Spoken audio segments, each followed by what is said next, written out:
Story 10. The Adventure of the Noble Bachelor. The Lord St. Simon marriage and its curious termination have long ceased to be a subject of interest in those exalted circles in which the unfortunate bridegroom moves. Fresh scandals have eclipsed it, and their more piquant details have drawn the gossips away from this 4-year-old drama. As I have reason to believe, however, that the full facts have never been revealed to the general public, and as my friend Sherlock Holmes had a considerable share in clearing the matter up, I feel that no memoir of him would be complete without some little sketch of this remarkable episode. It was a few weeks before my own marriage, during the days when I was still sharing rooms with Holmes in Baker Street, that he came home from an afternoon stroll to find a letter on the table waiting for him.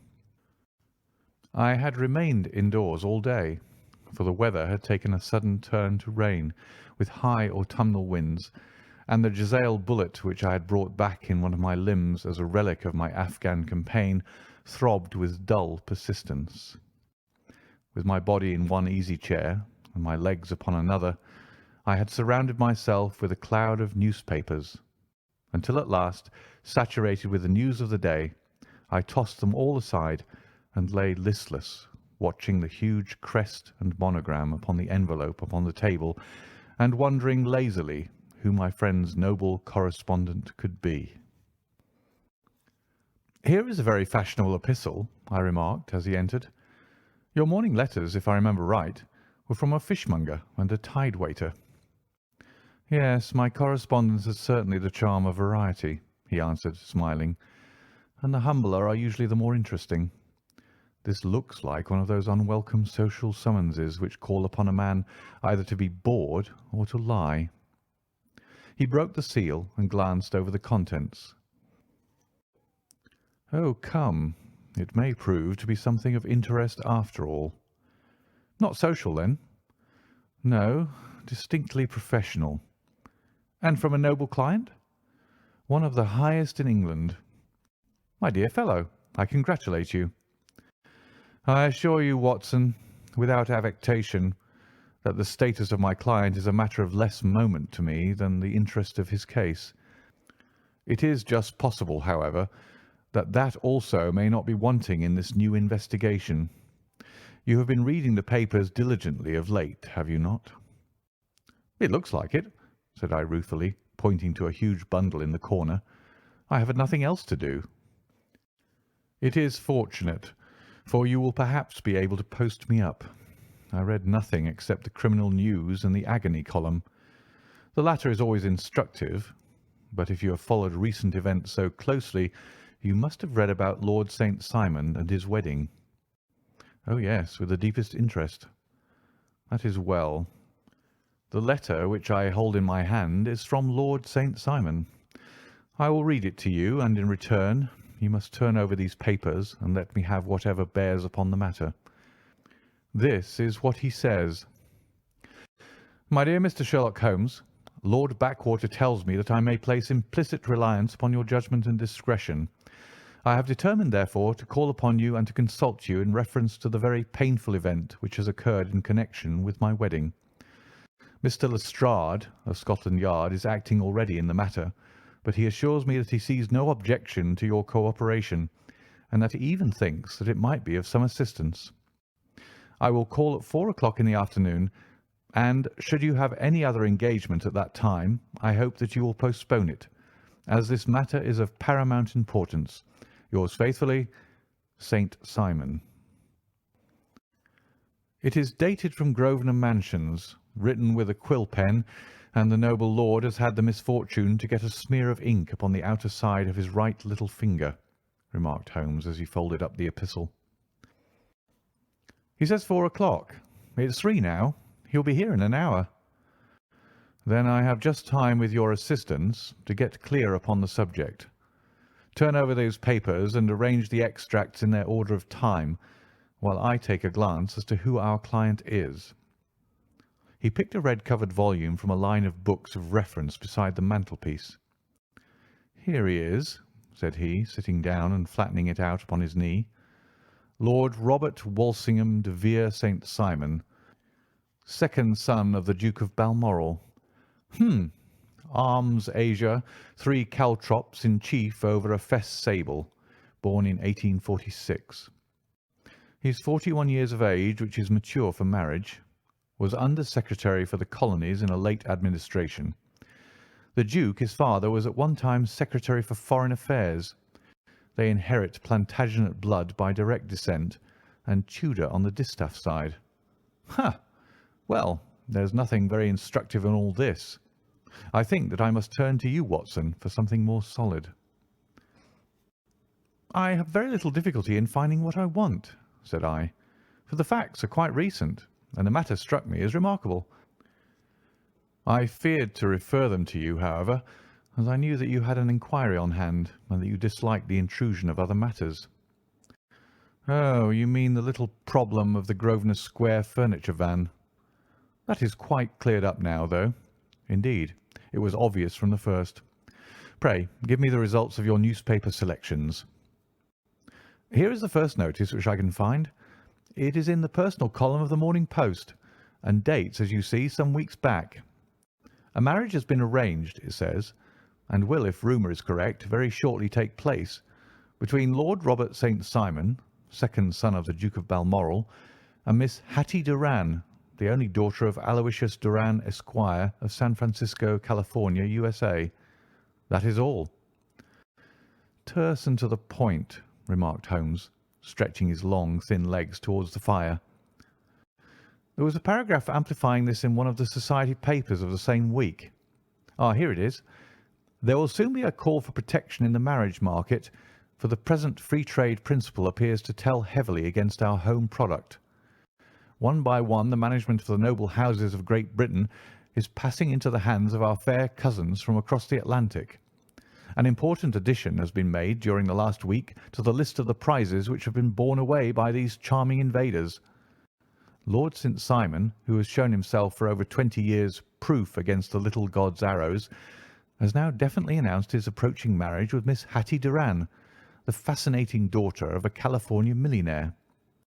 Miss Doran, whose graceful figure and striking face attracted much attention at the Westbury House festivities, is an only child, and it is currently reported that her dowry will run to considerably over the 6 figures, with expectancies for the future.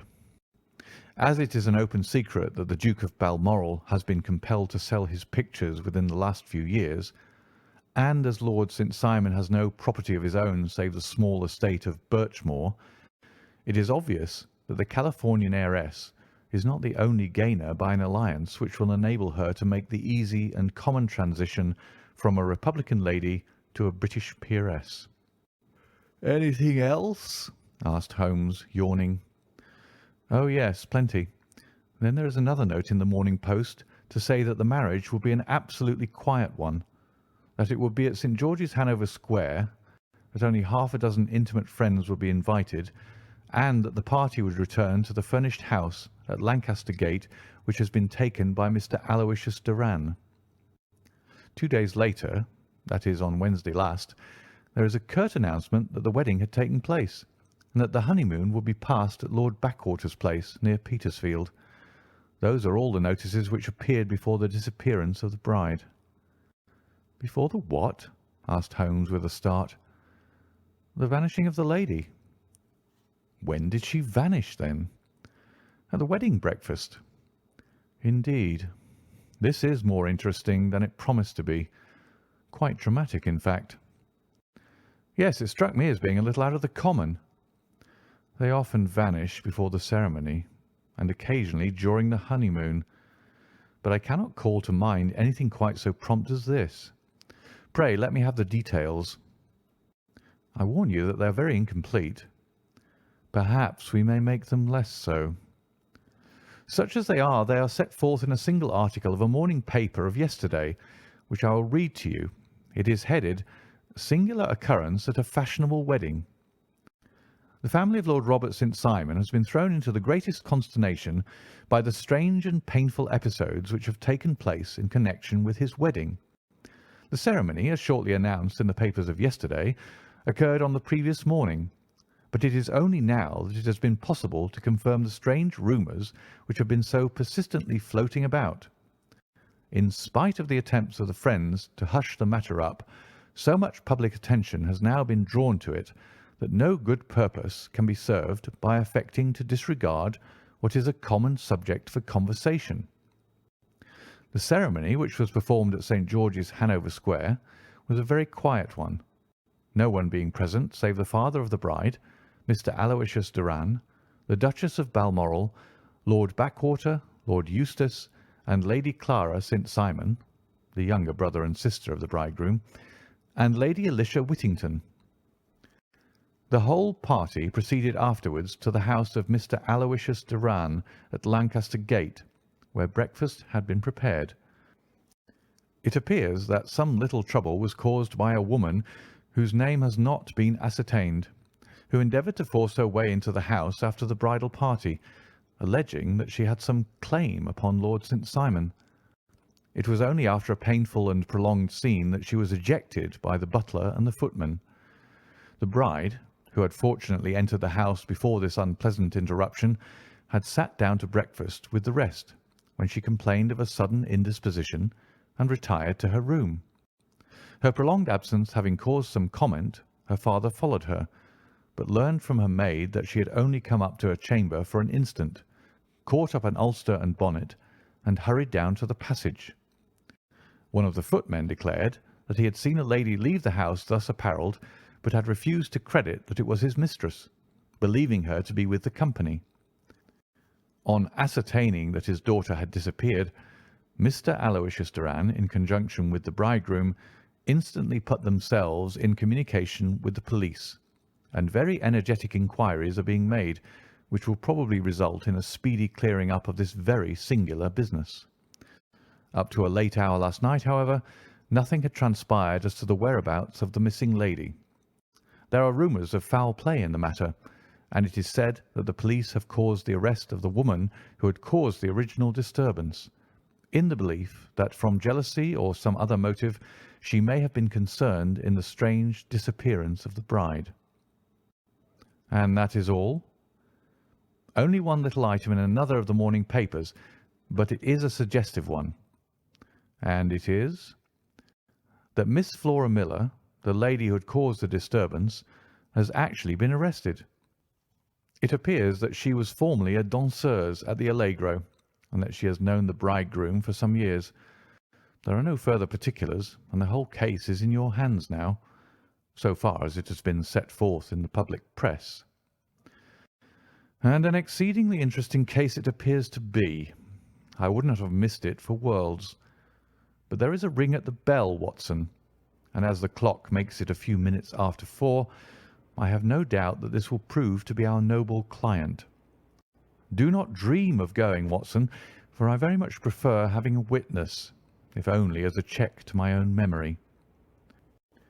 Lord Robert St. Simon, announced our page boy, throwing open the door. A gentleman entered with a pleasant, cultured face, high-nosed and pale, with something perhaps of petulance about the mouth, and with the steady, well-opened eye of a man whose pleasant lot it had ever been to command and to be obeyed. His manner was brisk, and yet his general appearance gave an undue impression of age, for he had a slight forward stoop and a little bend of the knees as he walked. His hair, too, as he swept off his very curly-brimmed hat, was grizzled round the edges and thin upon the top.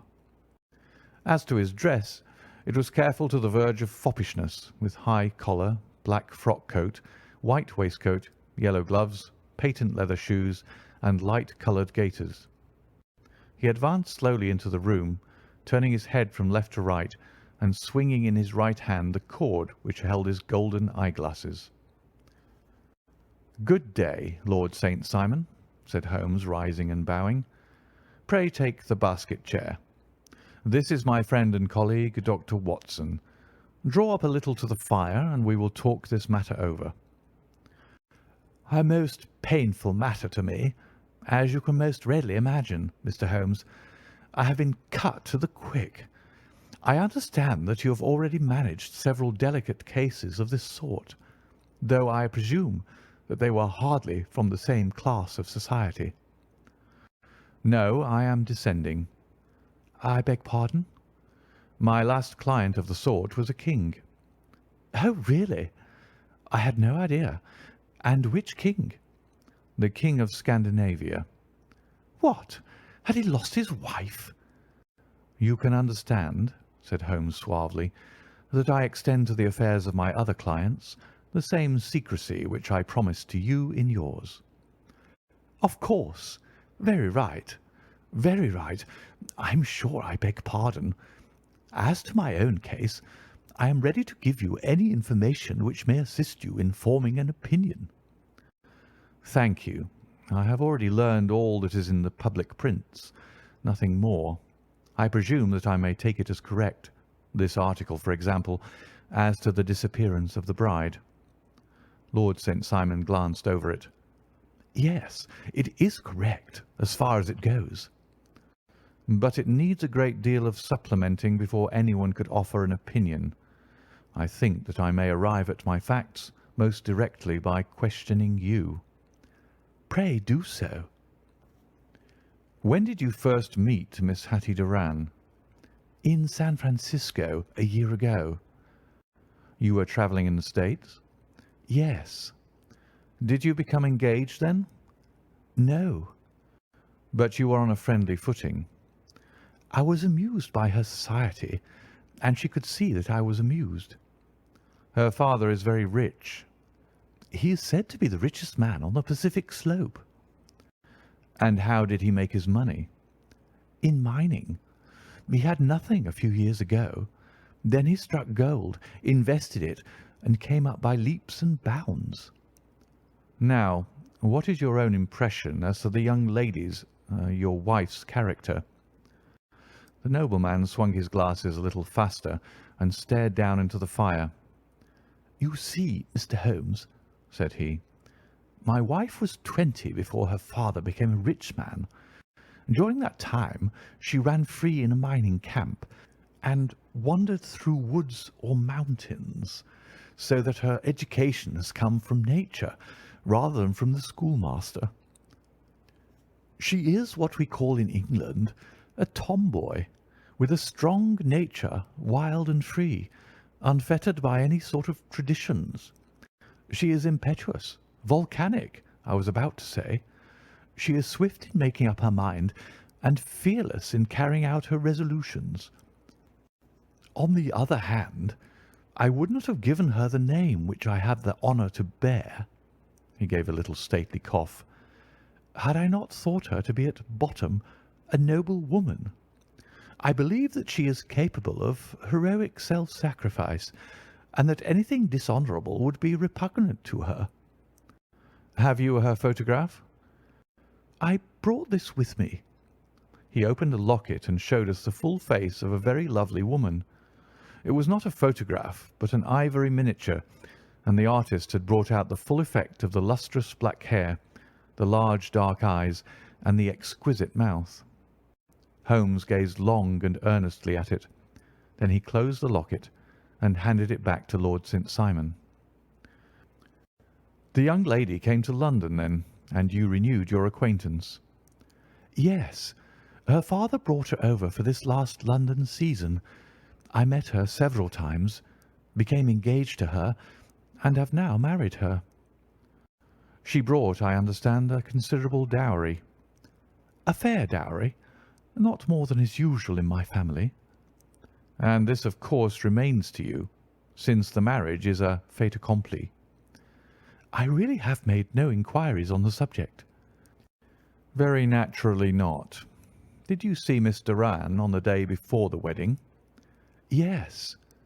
Was she in good spirits? Never better. She kept talking of what we should do in our future lives. Indeed. That is very interesting. And on the morning of the wedding? She was as bright as possible, at least until after the ceremony. And did you observe any change in her then? Well, to tell the truth, I saw then the first signs that I had ever seen that her temper was just a little sharp. The incident, however, was too trivial to relate, and can have no possible bearing upon the case. Pray let us have it, for all that." "Oh, it is childish. She dropped her bouquet as we went towards the vestry. She was passing the front pew at the time, and it fell over into the pew. There was a moment's delay, but the gentleman in the pew handed it up to her again, and it did not appear to be the worse for the fall. Yet when I spoke to her of the matter, she answered me abruptly, and in the carriage on our way home she seemed absurdly agitated over this trifling cause." "Indeed. You say that there was a gentleman in the pew. Some of the general public were present, then?" "Oh, yes. It is impossible to exclude them when the church is open." "This gentleman was not one of your wife's friends?" "No, no. I call him a gentleman by courtesy, but he was quite a common-looking person. I hardly noticed his appearance. But really, I think that we are wandering rather far from the point." Lady St. Simon, then, returned from the wedding in a less cheerful frame of mind than she had gone to it. What did she do on re-entering her father's house? "I saw her in conversation with her maid." "And who is her maid?" "Alice is her name. She is an American, and came from California with her." "A confidential servant?" "A little too much so. It seemed to me that her mistress allowed her to take great liberties. Still, of course, in America they look upon these things in a different way." "How long did she speak to this Alice?" "Oh, a few minutes. I had something else to think of." "You did not overhear what they said?" "Lady St. Simon said something about jumping a claim. She was accustomed to use slang of the kind. I have no idea what she meant." "American slang is very expressive sometimes. And what did your wife do when she finished speaking to her maid?" "She walked into the breakfast room." "On your arm?" "No, alone. She was very independent in little matters like that. Then, after we had sat down for 10 minutes or so, she rose hurriedly, muttered some words of apology, and left the room. She never came back." "But this maid Alice, as I understand, deposes that she went to her room, covered her bride's dress with a long ulster, put on a bonnet, and went out." "Quite so. And she was afterwards seen walking into Hyde Park in company with Flora Miller, a woman who is now in custody, and who had already made a disturbance at Mr. Doran's house that morning." "Ah, yes. I should like a few particulars as to this young lady, and your relations to her." Lord St. Simon shrugged his shoulders and raised his eyebrows. "We have been on a friendly footing for some years. I may say on a very friendly footing. She used to be at the Allegro. I have not treated her ungenerously, and she had no just cause of complaint against me. But you know what women are, Mr. Holmes.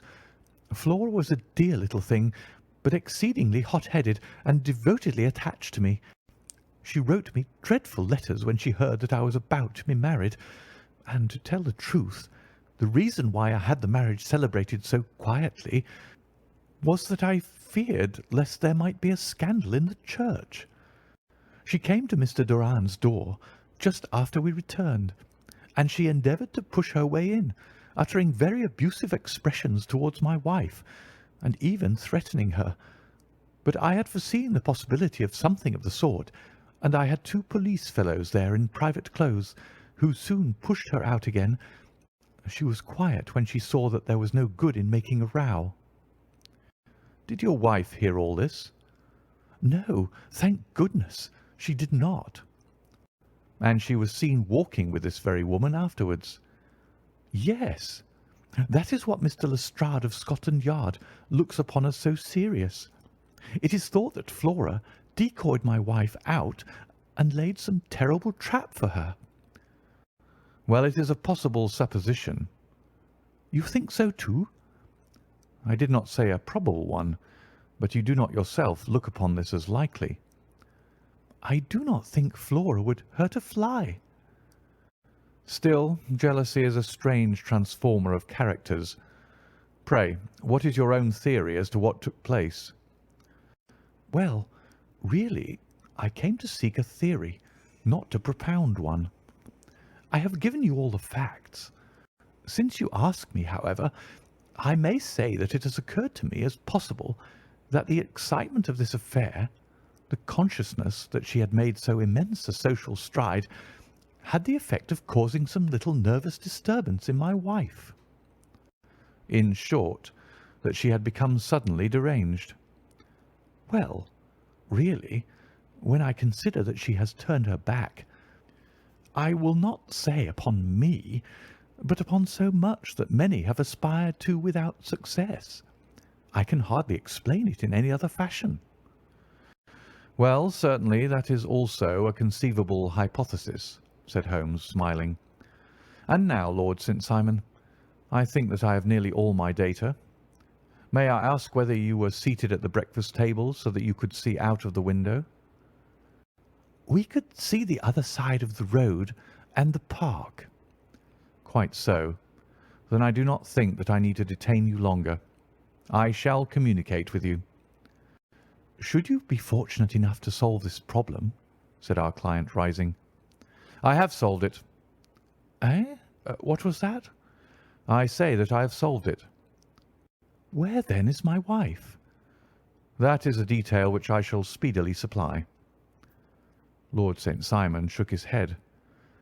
"I am afraid that it will take wiser heads than yours or mine," he remarked, and bowing in a stately, old-fashioned manner, he departed. "It is very good of Lord St. Simon to honour my head by putting it on a level with his own," said Sherlock Holmes, laughing. "I think that I shall have a whisky and soda and a cigar after all this cross-questioning. I had formed my conclusions as to the case before our client came into the room. My dear Holmes, I have notes of several similar cases, though none, as I remarked before, which were quite as prompt. My whole examination served to turn my conjecture into a certainty. Circumstantial evidence is occasionally very convincing, as when you find a trout in the milk, to quote Thoreau's example. But I've heard all that you've heard. Without, however, the knowledge of pre-existing cases, which serves me so well. There was a parallel instance in Aberdeen some years back, and something on very much the same lines at Munich the year after the Franco-Prussian War. It is one of these cases. But hello, here is Lestrade. Good afternoon, Lestrade. You will find an extra tumbler upon the sideboard, and there are cigars in the box." The official detective was attired in a pea jacket and cravat, which gave him a decidedly nautical appearance, and he carried a black canvas bag in his hand. With a short greeting, he seated himself and lit the cigar which had been offered to him. "What's up, then?" asked Holmes with a twinkle in his eye. "You look dissatisfied." "And I feel dissatisfied. It's this infernal St. Simon marriage case. I can make neither head nor tail of the business." "Really? You surprise me." "Who ever heard of such a mixed affair? Every clue seems to slip through my fingers. I've been at work upon it all day." "And very wet it seems to have made you," said Holmes, laying his hand upon the arm of the pea jacket. "Yes, I've been dragging the Serpentine." "In heaven's name, what for?" "In search of the body of the Lady St. Simon." Sherlock Holmes leaned back in his chair and laughed heartily. "Have you dragged the basin of Trafalgar Square fountain?" he asked. "Why, what do you mean?" "Because you have just as good a chance of finding this lady in the one as in the other." Lestrade shot an angry glance at my companion. "I suppose you know all about it," he snarled. "Well, I have only just heard the facts, but my mind is made up." "Oh, indeed. Then you think that the Serpentine plays no part in the matter?" "I think it very unlikely." "Then perhaps you will kindly explain how it is that we found this in it." He opened his bag as he spoke, and tumbled onto the floor a wedding dress of watered silk, a pair of white satin shoes, and a bride's wreath and veil, all discoloured and soaked in water. "There," said he, putting a new wedding ring upon the top of the pile. "There is a little nut for you to crack, Mr. Holmes." "Oh, indeed," said my friend, blowing blue rings into the air. "You dragged them from the Serpentine?" "No, they were found floating near the margin by a park keeper. They had been identified as her clothes, and it seemed to me that if the clothes were there, the body would not be far off." "By the same brilliant reasoning, every man's body is to be found in the neighbourhood of his wardrobe. And pray, what did you hope to arrive at through this?" "At some evidence implicating Flora Miller in the disappearance." "I am afraid that you will find it difficult." "Are you indeed now?" cried Lestrade with some bitterness. "I am afraid, Holmes, that you are not very practical with your deductions and your inferences. You have made 2 blunders in as many minutes. This dress does implicate Miss Flora Miller." "And how?" "In the dress is a pocket. In the pocket is a card case. In the card case is a note. And here is the very note." He slapped it down upon the table in front of him. "Listen to this. 'You will see me when all is ready. Come at once. F.H.M.' Now, my theory all along has been that Lady St. Simon was decoyed away by Flora Miller, and that she, with confederates no doubt, was responsible for her disappearance. Here, signed with her initials, is the very note which was no doubt quietly slipped into her hand at the door and which lured her within their reach." "Very good, Lestrade," said Holmes, laughing. "You really are very fine indeed. Let me see it." He took up the paper in a listless way, but his attention instantly became riveted, and he gave a little cry of satisfaction. "This is indeed important," said he. "Ha! You find it so?" "Extremely so. I congratulate you warmly." Lestrade rose in his triumph and bent his head to look. "Why," he shrieked, "you're looking at the wrong side." "On the contrary, this is the right side." "The right side? You're mad. Here is the note written in pencil over here." "And over here is what appears to be the fragment of a hotel bill, which interests me deeply." "There's nothing in it. I looked at it before," said Lestrade. "October 4th, rooms 8 shillings, breakfast 2 shillings 6pence, cocktail 1 shilling, lunch 2 shillings 6pence, glass sherry 8 pence. I see nothing in that." "Very likely not. It is most important all the same. As to the note, it is important also, or at least the initials are. So I congratulate you again." "I've wasted time enough," said Lestrade, rising. "I believe in hard work and not in sitting by the fire spinning fine theories. Good day, Mr. Holmes, and we shall see which gets to the bottom of the matter first." He gathered up the garments, thrust them into the bag, and made for the door. "Just one hint to you, Lestrade," drawled Holmes before his rival vanished. "I will tell you the true solution of the matter. Lady St. Simon is a myth. There is not, and there never has been, any such person." Lestrade looked sadly at my companion. Then he turned to me, tapped his forehead 3 times, shook his head solemnly, and hurried away. He had hardly shut the door behind him when Holmes rose to put on his overcoat. "There is something in what the fellow says about outdoor work," he remarked.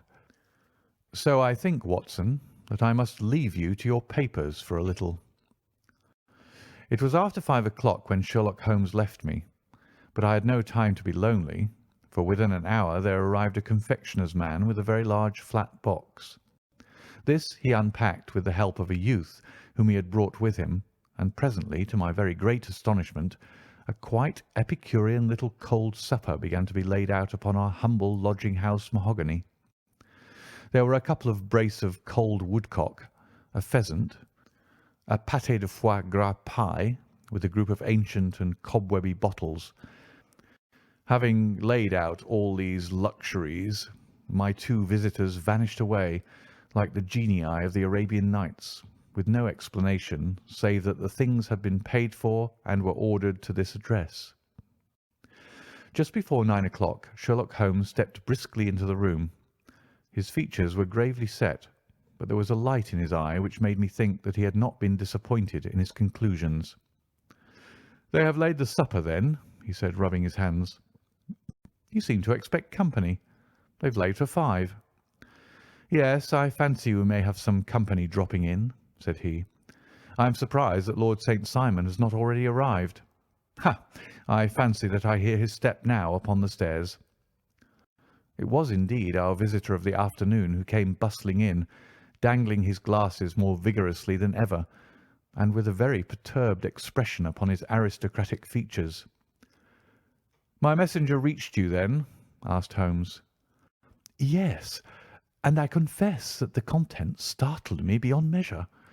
Have you good authority for what you say?" "The best possible." Lord St. Simon sank into a chair and passed his hand over his forehead. "What will the Duke say," he murmured, "when he hears that one of the family has been subjected to such humiliation?" "It is the pure accident. I cannot allow that there is any humiliation." "Ah, you look on these things from another standpoint." "I fail to see that anyone is to blame. I can hardly see how the lady could have acted otherwise, though her abrupt method of doing it was undoubtedly to be regretted. Having no mother, she had no one to advise her at such a crisis." "It was a slight, sir, a public slight," said Lord St. Simon, tapping his fingers upon the table. "You must make allowance for this poor girl, placed in so unprecedented a position." "I will make no allowance. I am very angry indeed, and I have been shamefully used." "I think that I heard a ring," said Holmes. "Yes, there are steps on the landing. If I cannot persuade you to take a lenient view of the matter, Lord St. Simon, I have brought an advocate here who may be more successful." He opened the door and ushered in a lady and gentleman. "Lord St. Simon," said he, "allow me to introduce you to Mr. and Mrs. Francis Hay Moulton. The lady, I think, you have already met." At the sight of these newcomers our client had sprung from his seat and stood very erect, with his eyes cast down and his hand thrust into the breast of his frock-coat, a picture of offended dignity. The lady had taken a quick step forward and had held out her hand to him, but he still refused to raise his eyes. It was as well for his resolution, perhaps, for her pleading face was one which it is hard to resist. "You're angry, Robert," said she. "Well, I guess you have every cause to be." "Pray, make no apology to me," said Lord Simon bitterly.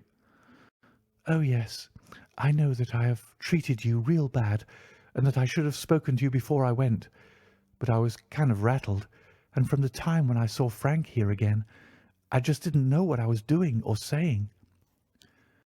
I only wonder I didn't fall down and do a faint right there before the altar."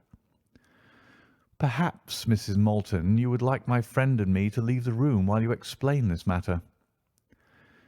"If I may give an opinion," remarked the strange gentleman, "we've had just a little too much secrecy over this business already. For my part, I should like all Europe and America to hear the rights of it." He was a small, wiry, sunburnt man, clean-shaven, with a sharp face and alert manner. "Then I'll tell our story right away," said the lady.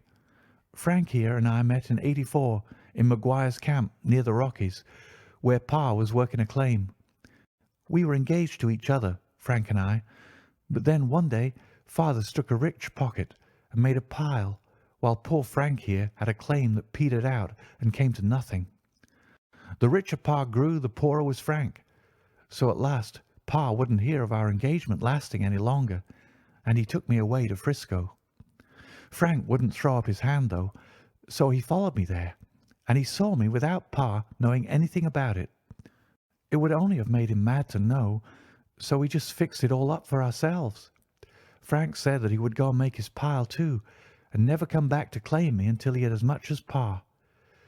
So then I promised to wait for him to the end of time and pledged myself not to marry anyone else while he lived. 'Why wouldn't we be married right away then?' said he, 'and then I will feel sure of you, and I won't claim to be your husband until I come back.' Well, we talked it over, and he had fixed it all up so nicely with a clergyman already in waiting that we just did it right there and then.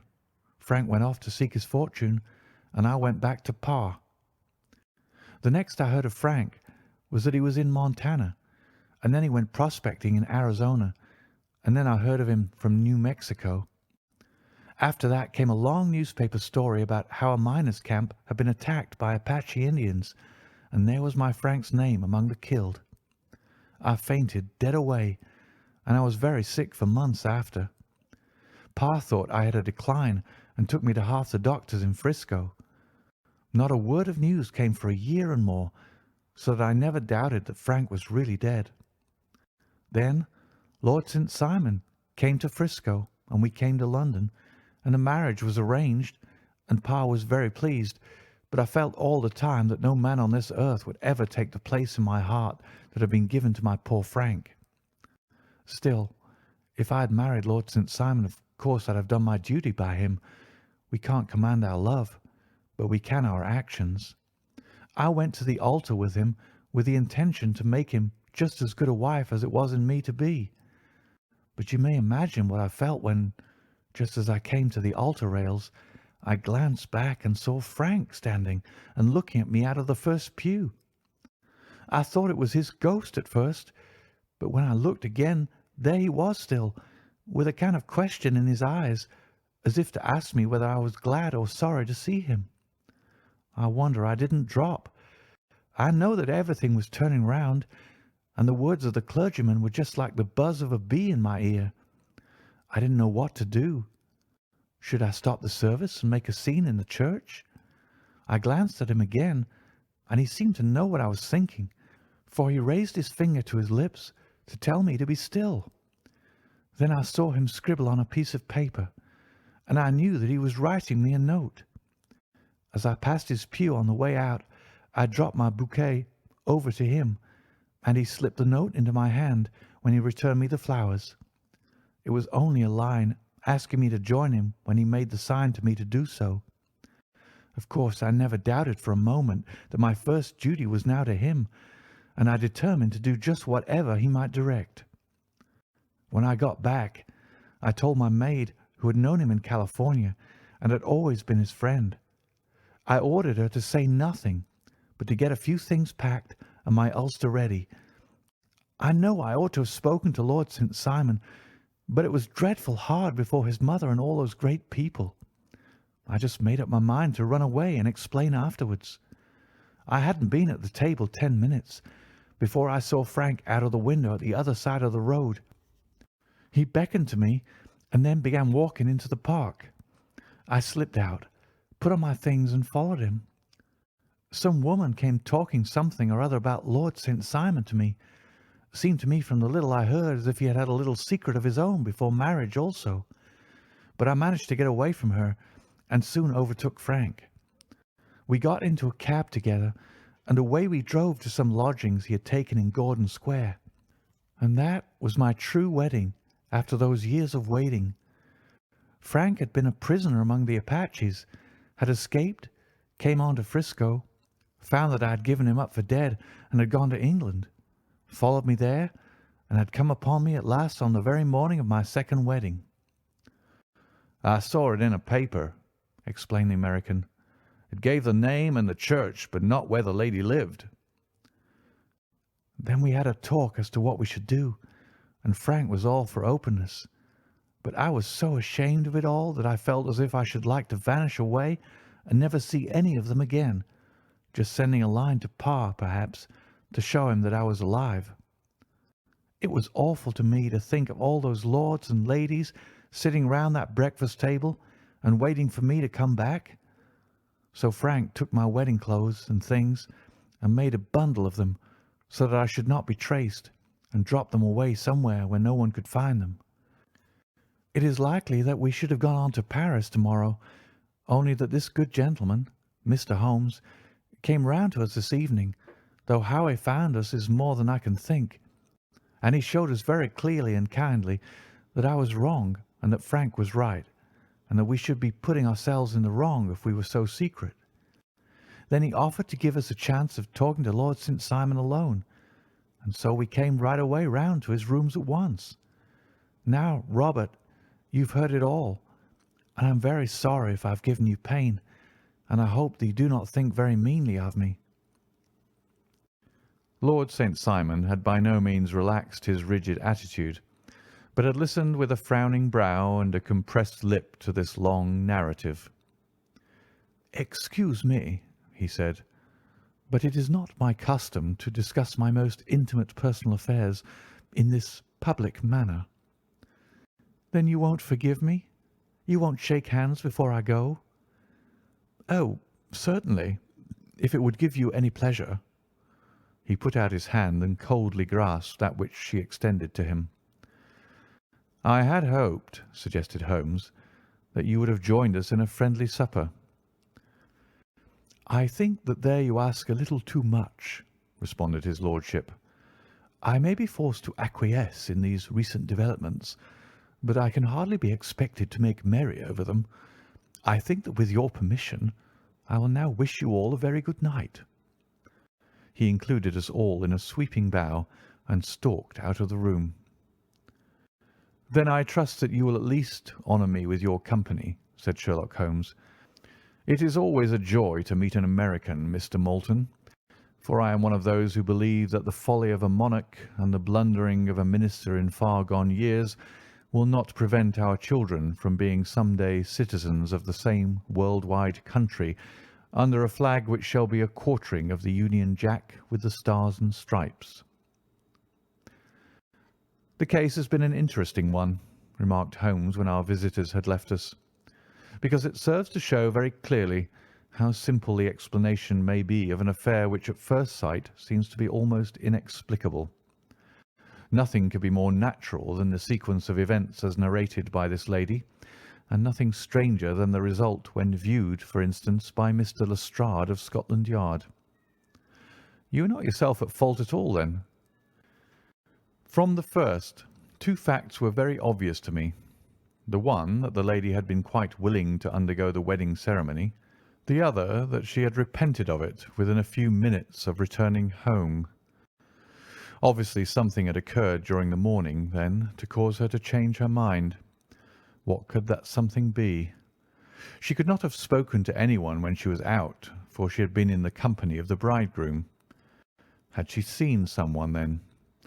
If she had, it must be someone from America, because she had spent so short a time in this country that she could hardly have allowed anyone to acquire so deep an influence over her that the mere sight of him would induce her to change her plans so completely.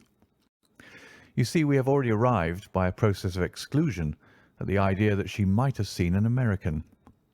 Then, who could this American be, and why should he possess so much influence over her? It might be a lover, it might be a husband. Her young womanhood had, I knew, been spent in rough scenes and under strange conditions. So far I had got before I ever heard Lord St. Simon's narrative.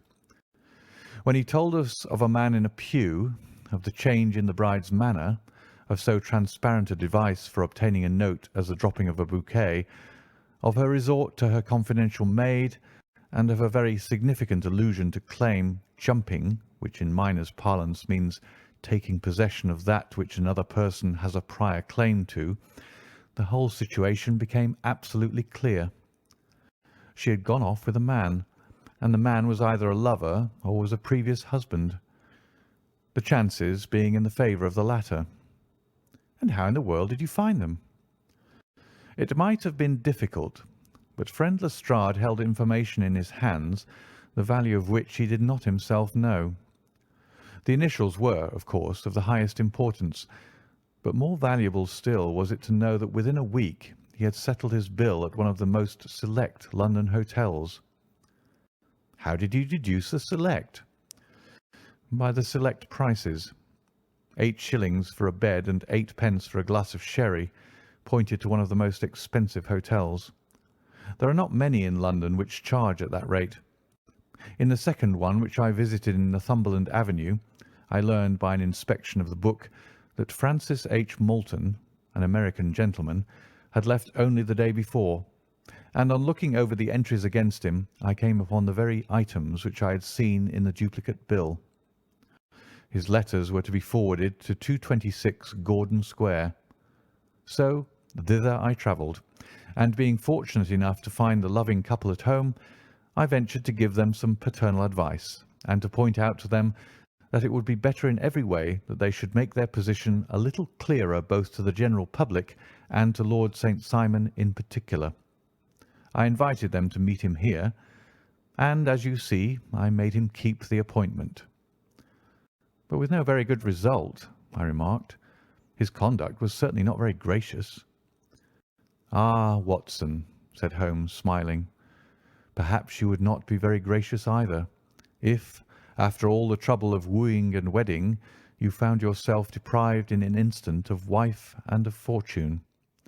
I think that we may judge Lord St. Simon very mercifully, and thank our stars that we are never likely to find ourselves in the same position. Draw your chair up and hand me my violin, for the only problem we still have to solve is how to while away these bleak autumnal evenings."